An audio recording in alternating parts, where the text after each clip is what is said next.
तो 7th से लेके 10th तक की हर एक एग्जाम में रैंक 1 आया। आप इसको 9th में पढ़ रहे हो, जो चीज बाकी बच्चे 12th में पढ़ते हैं वो आप 9th में पढ़ते हो, तो definitely your syllabus is difficult कि आपके जो 9th के चैप्टर आप पढ़ोगे, हर चैप्टर में से कौन से सबसे ज्यादा इंपॉर्टेंट टॉपिक्स हैं।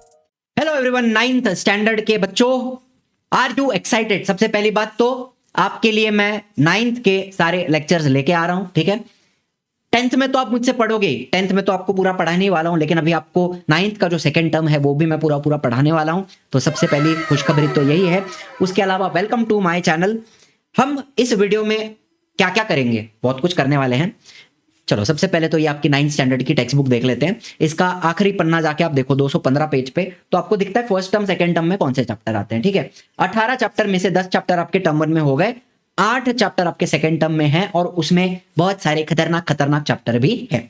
इसको थोड़ा गौर से देखें तो मुझे एक बात बताओ, आपके सेकंड टर्म में कौन से चैप्टर आ रहे हैं? रिफ्लेक्शन ऑफ लाइट से लेके ऑब्जर्विंग स्पेस टेलीस्कोप। वैसे हर स्कूल का अलग अलग होता है, ये तो बोर्ड ने देके रखा है कि पहला 10 चैप्टर आप टर्म 1 में ले लो, बाकी का 8 चैप्टर टर्म 2 में ले लो, लेकिन आपकी स्कूल के ऊपर कोई भरोसा नहीं, कुछ भी कर सकती है, ठीक है। टर्म 1 का मिक्स एंड मैच कर सकती है, वो तो आपके स्कूल के ऊपर है, ठीक है। एनीवे, इसको और थोड़ा गौर से देखें तो इसमें मुझे क्या समझ में आता है कि जैसे reflection of light, study of sound, carbon और सब्सटेंसेस इन कॉमन यूज, ये 4 चैप्टर इन्होंने साइंस पार्ट 1 में डाला, ठीक है। साइंस पार्ट 1, साइंस 1, और उसके नीचे के जो चैप्टर हैं, life process in living organism, heredity variation, introduction to biotech and observing space telescopes, इसको डाला है साइंस पार्ट 2 में। पार्ट 1 एंड पार्ट 2 सेपरेट किया हुआ है।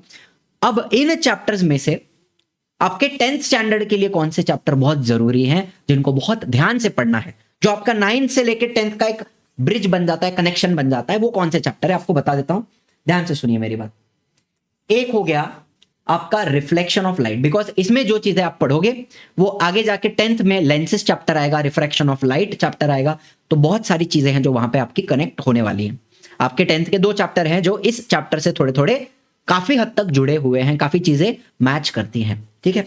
फिर carbon, supremely important, carbon an important element. आपके 10th स्टैंडर्ड में 7 मार्क का वेटेज है, 40 मार्क का पेपर होता है ना, 7 मार्क का वेटेज है कार्बन कंपाउंड चैप्टर का, जो इसका ही कंटिन्यूएशन है। यहां पर जो आप चीजें पढ़ते हो, कोवैलेंट बॉन्ड के बारे में पढ़ते हो, थोड़ा हाइड्रोकार्बन पढ़ते हो, अल्केन अल्कीन थोड़ा थोड़ा पढ़ते हो, तो वो सारी चीजें आगे जाके 10th में कनेक्ट होती हैं, तो सुपर इंपॉर्टेंट। और तीसरा आता है हेरिडिटी एंड वेरिएशन। इसमें जो कंसेप्ट आप पढ़ोगे, डीएनए का, जीन का, क्रोमोसोम का, फिर आगे मेंडल के लॉज हैं, मोनोहाइब्रिड, डाईहाइब्रिड, बहुत सारी चीजें वहां पे भी आप पढ़ोगे, म्यूटेशंस के बारे में पढ़ोगे, तो वो सारी चीजें फिर आगे 10th में कनेक्ट होती हैं। पहला जो चैप्टर आता है हेरिडिटी एंड इवोल्यूशन, उसके साथ। तो ये 3 चैप्टर आपके बहुत ही ज्यादा जरूरी हैं। वैसे तो सारे ही चैप्टर आपको बहुत अच्छे से पढ़ने हैं, बेसिक अंडरस्टैंडिंग आपकी होनी ही चाहिए। अच्छा, अब मैंने जो चीज 10th के बच्चों में बहुत ज्यादा नोटिस करता हूं, 9th के बच्चों में भी करता हूं, कि आप पढ़ नहीं पा रहे हो टाइम टू टाइम बैठ के। 10th के बच्चे शुरू में कंसिस्टेंट होते हैं, थोड़ा मोमेंटम होता है उनके पास, लेकिन जैसे समझ आता है, पहली यूनिट टेस्ट आई, सेकंड फर्स्ट टर्म आया, सेमेस्टर आया, उसके बाद ना इंटरेस्ट चला जाता है। मुझे कितने सारे बच्चों के कॉल आते हैं बार बार के, सर पढ़ने का मन नहीं कर रहा है। आता सब है, समझ में आता है, लेक्चर देखते हैं समझ में आता है, लेकिन बाद में पढ़ने का मन नहीं कर रहा है, बैठा नहीं जा रहा है मुझसे।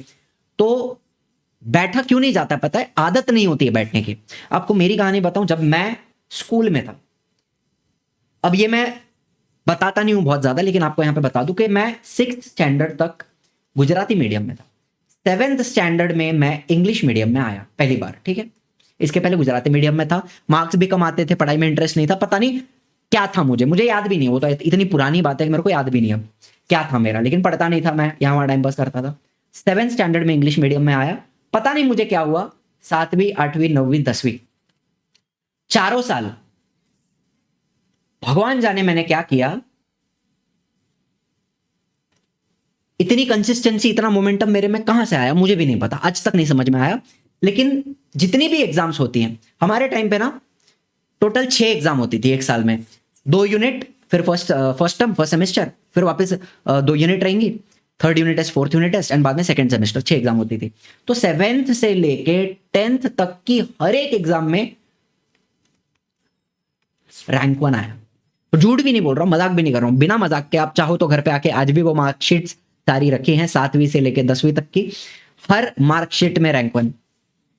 पता नहीं, या तो बाकी बच्चे पढ़ नहीं रहे थे, मुझे बोलते थे तू ही बन ले रैंक 1, हमें नहीं चाहिए, पता नहीं मुझे क्या प्रॉब्लम था, but that was the case. And इसके मैं ट्यूशन नहीं जाता था, जो स्कूल में पढ़ाते थे वही घर पे आके रिवाइज करता था। मम्मी हेल्प करती थी, घर पे ट्यूशंस होते थे, घर में ही होते थे, तो मम्मी थोड़ा थोड़ा हेल्प करती थी, थोड़ा कहीं पे डाउट आया समझा देती थी। उसके अलावा सेल्फ स्टडी, स्कूल में जाके सुनो, समझो, घर आओ, रिवाइज करो। दोपहर की स्कूल होती थी, दूसरे दिन सुबह उठो, 2 घंटा 2.5 घंटा रिवाइज करो, स्कूल जाओ, वापस आओ, होमवर्क करो, वापस रिवाइज करो, सो जाओ। यही चलता था, यही रूटीन था, ठीक है। तो एक ही चीज थी, बच्चे कंसिस्टेंट नहीं रह पाते। आपका सबसे बड़ा प्रॉब्लम 9th में और 10th में जो आप फेस करोगे, जिसके वजह से आपके मार्क्स खराब होंगे, आपका मोमेंटम जाएगा, बैकलॉग बनेगा आगे जाके। आज के समय पे अभी नवंबर आ रहा है ना, नवंबर खत्म हो गया, दिसंबर खत्म होगा। अब अभी भी मुझे बच्चों के 10th के बच्चे जो हैं, जो मेरे पास पढ़ रहे हैं या जो यूट्यूब पे पढ़ रहे हैं, कितने बच्चे हैं जिनका 50% सिलेबस भी पढ़ के बराबर से नहीं हुआ है, 50% 60% अभी भी स्ट्रगल कर रहे हैं, आधा सिलेबस भी नहीं हुआ है। फरवरी में एग्जाम है, दिसंबर खत्म हो गया, हो जाएगा, जनवरी बचा, फरवरी में एग्जाम, 50% सिलेबस के साथ अभी भी स्ट्रगल कर रहे हैं। तो what is the reason for so much backlog? Inconsistency. And आपको मैं एक चैलेंज देता हूं, जो मैं करता था वो अगर आप कर सकते हो, सिंपल चैलेंज है, दिन में 3 घंटे की, 2 से 3 घंटा एवरी डे, कितना 2 to 3 आवर्स एवरी डे आपकी बैठकर सेल्फ स्टडी होनी चाहिए। जो स्कूल में पढ़ाया घर पे आओ, होमवर्क करो, रिवाइज करो। आज अगर कोई काम आपको स्कूल से दिया है, कोई होमवर्क दिया है, कोई कंप्लीशन दिया है, बुक कंप्लीशन, वो आज दिया है तो आज ही होना चाहिए, कल नहीं जाना चाहिए, परसों नहीं जाना चाहिए।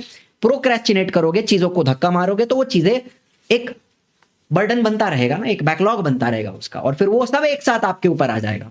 That is what we want to avoid. तो जो काम आज दिया गया है वो आज करना है, कंसिस्टेंट रहोगे, पूरा जिंदगी आपका बहुत स्मूथ हो जाएगा। It is not only 9th 10th 11th 12th, it is about life, ठीक है। तो आपको क्या बनना है? अनस्टॉपेबल बनना है। और वो अनस्टॉपेबल बनने के लिए अभी से चैलेंज एक्सेप्ट करो, 2 से 3 घंटा रोज आपको पढ़ना है। ये बात समझ के लो मेरी, ठीक है। कमेंट करना नीचे unstoppable. If you really want to become unstoppable तो मैनिफेस्ट करना जरूरी है, ठीक है। बार बार खुद को बोलो कि आई एम अनस्टॉपेबल, कमेंट करके जाओ नीचे अनस्टॉपेबल। समझ में आई बात? ठीक है। अब आपको पता है 9th आपका फाउंडेशन है, बहुत सारे ऐसे चैप्टर हैं 9th के जो आगे 10th में कनेक्ट हो रहे हैं। एंड ऑनेस्टली जो लोग बोलते हैं ना 10th इजी है एज कंपेयर टू 9th, सच बोलते हैं। इट इज ट्रू, 100% सच्चाई है उसमें। आपको एक बात बताता हूं, आपका जो हेरिडिटी एंड वेरिएशन चैप्टर है ना, हेरिडिटी एंड वेरिएशन, उसमें जो कंसेप्ट्स हैं, मेंडल के लॉज हो गए, मोनोहाइब्रिड क्रॉस हो गया, डाई हाइब्रिड क्रॉस हो गया, फिर law of dominance, law of segregation, independent assortment, ये सारी चीजें आप जब पढ़ते हो, आप 9th में पढ़ रहे हो, मेरी बात ध्यान से सुनना, 9th में पढ़ रहे हो, ठीक है। आप सीबीएसई के बुक में ये चैप्टर 10th में था, ये टॉपिक मेंडल का, मोनोहाइब्रिड डाई हाइब्रिड 10th में हुआ करता था, वो भी हटा दिया है। सीबीएसई के बच्चे ये टॉपिक पढ़ते ही नहीं है। कब पढ़ते हैं? सीधा 12th में जाके, 12th में आता है ये।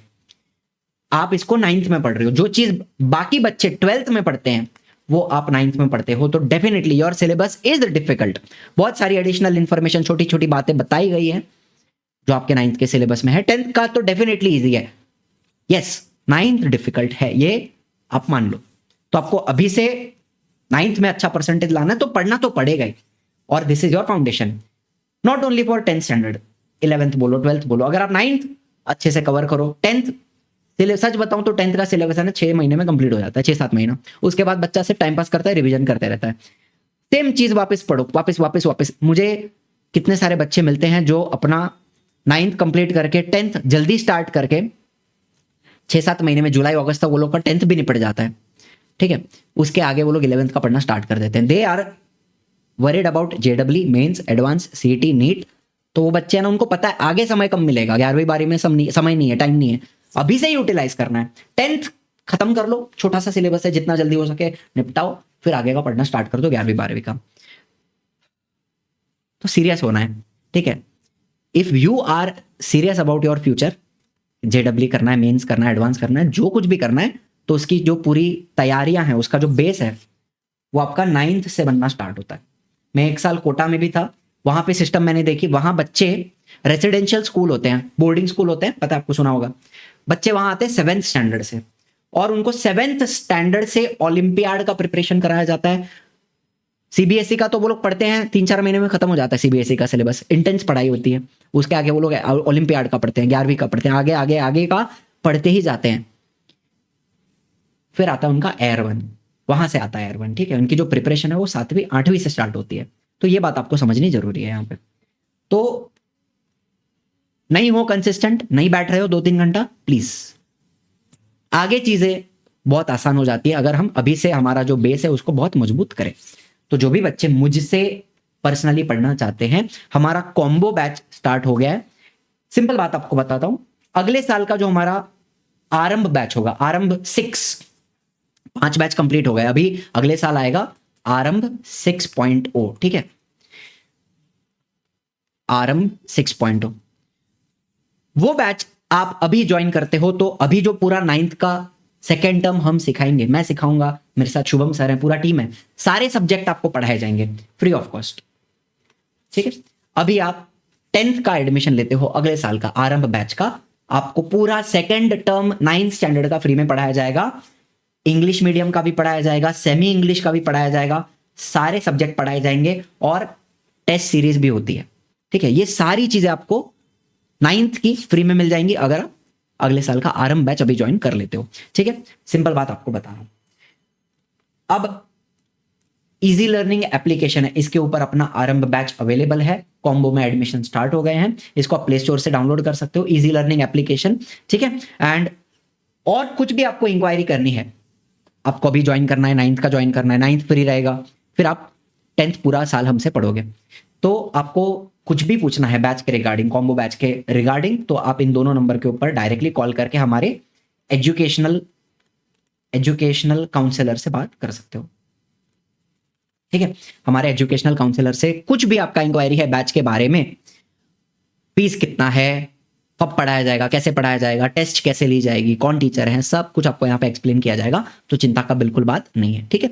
चलिए, अब इतना बता के नहीं छोड़ूंगा, और बहुत ही बढ़िया चीज आपके लिए लेके आया हूं कि आपके जो 9th के चैप्टर आप पढ़ोगे, हर चैप्टर में से कौन से सबसे ज्यादा इंपॉर्टेंट टॉपिक्स हैं वो आपको मैं यहां पे बताने वाला हूं। सबसे ज्यादा important topic from every chapter of your second term कौन से हैं, चलो मेरे साथ देखो, इधर बताता हूं। ये अपना एप्लीकेशन है इजी लर्निंग का, इस तरीके से दिखाई देगा, डाउनलोड करोगे प्ले स्टोर से, इंस्टॉल करोगे उसको, नीचे डिस्क्रिप्शन में भी लिंक दिया हुआ है, थोड़ा नीचे आ जाओ आप। ये हमारी पूरी टीम है टीचर्स की जो आपको सारे सब्जेक्ट पढ़ाएगी। शुभम सर है, मैं हूं, शुभम सर आपको साइंस पढ़ाएंगे, मैं भी आपको साइंस पढ़ाऊंगा, गैलेक्सी मैम है जो आपको मैथ्स पढ़ाएंगी, नीलिमा मैम है जो हिस्ट्री ज्योग्राफी पढ़ाते हैं, योगेश सर मैथ्स पढ़ाते हैं, चंद्रशेखर सर बोर्ड के मॉडरेटर हैं, इंग्लिश पढ़ाते हैं, फरीन मैम ये आपको मराठी पढ़ाएंगे, सोशल स्टडीज जिसका मराठी में है, जो सेमी इंग्लिश के बच्चे हैं उनको फरीन मैम सोशल स्टडीज भी पढ़ाएंगी, शैलेश सर संस्कृत पढ़ाते हैं एंटायर कंपोजिट पूरा, फिर मारिया मैम तो केमिस्ट्री पढ़ाती है 11th-12th को, कोमल मैम है जो हिंदी पढ़ाती हैं, खुशी मैम बायो पढ़ाती है 11th-12th को। तो this is our full team of teachers, ठीक है। अच्छा, अब आओ फ्री मटेरियल में, फ्री मटेरियल में चले जाओ, फ्री कंटेंट में आप जाओगे, क्लास 9th महाराष्ट्र बोर्ड, उसमें आपको दिखेगा क्लास 9th इंपॉर्टेंट क्वेश्चंस, उसको ओपन कर लो एक बार। ओपन करके थोड़ा थोड़ा नीचे जाना पड़ेगा आपको, थोड़ा थोड़ा नीचे जाओगे तो आपको बात समझ में आएगी कि जैसे आपका second term reflection of light से स्टार्ट हो रहा है, तो उसके अंदर कौन से इंपॉर्टेंट टॉपिक्स है जिनका ध्यान आपको देना है। वैसे तो मैं हर एक चैप्टर का वन शॉट आपके लिए लेके आऊंगा, ये सारे टॉपिक हम पढ़ने भी वाले हैं, लेकिन अभी से जब आप पढ़ोगे तो आपको इन चीजों का ध्यान रखना कि ये सारे इंपॉर्टेंट टॉपिक हैं, और इसमें से जो टॉपिक आप अभी पढ़ोगे उसमें से काफी सारी चीजें 10th में भी आगे कनेक्ट होती हैं, ठीक है। सब्सटेंसेस इन कॉमन यूज, तो ये पीडीएफ आपको यहाँ पे इजी लर्निंग एप्लीकेशन पे मिल जाता है, ठीक है। तो इसको एक बार, सैंपल पेपर्स भी है कुछ, ठीक है। सैंपल पेपर में तो चलो इतना कुछ है नहीं, लेकिन इंपॉर्टेंट टॉपिक्स जो है हर एक चैप्टर के वो आप यहाँ पे देख सकते हो, जिसके ऊपर थियरी एग्जाम हो गई आपकी या ओरल एग्जाम हो गई। जो इतने साल के पेपर्स मैंने देखे हैं स्कूल के, तो मुझे ये बात समझ में आती है कि इन्हीं टॉपिक्स में से सवाल बनते हैं थियरी एग्जाम में और आपके ओरल एग्जाम में भी, ठीक है। चलिए, तो with this I hope everything is very clear, ठीक है। आपको बैच परचेस करना है तो आपको स्टोर में जाकर सबसे पहले ही दिखेगा combo class 9th and 10th, ठीक है। यहां पर आपको बैच की प्राइस भी दिख रही है 12,000। तो 12,000 में आपको 9th आधा, 10th पूरा, और 10th का भी सिलेबस हम 2 बार पढ़ाते हैं, रिवीजन करवाते हैं। तो आपका 9th अप्रैल तक चलता है ना, मार्च एंड अप्रैल तक आप 9th में पढ़ोगे, तो 4-5 और 1.5 साल आप पढ़ोगे हमारे साथ इन अ वे। बस तो इतनी बात बतानी है। चलिए, पीडीएफ आप डाउनलोड कर सकते हो। इसके अलावा वन शॉट सीरीज आएगी, लेक्चर्स आपको मिलेंगे, एंड अभी से गाइडेंस चाहिए, मेंटरशिप चाहिए, पर्सनली मुझसे पढ़ना है, मुझसे कनेक्टेड रहना है, तो मोस्ट वेलकम। ठीक है, वेलकम टू द बैच। चलिए, thank you so much for watching. I will see you in the next one. Bye bye, जय हिंद, जय महाराष्ट्र।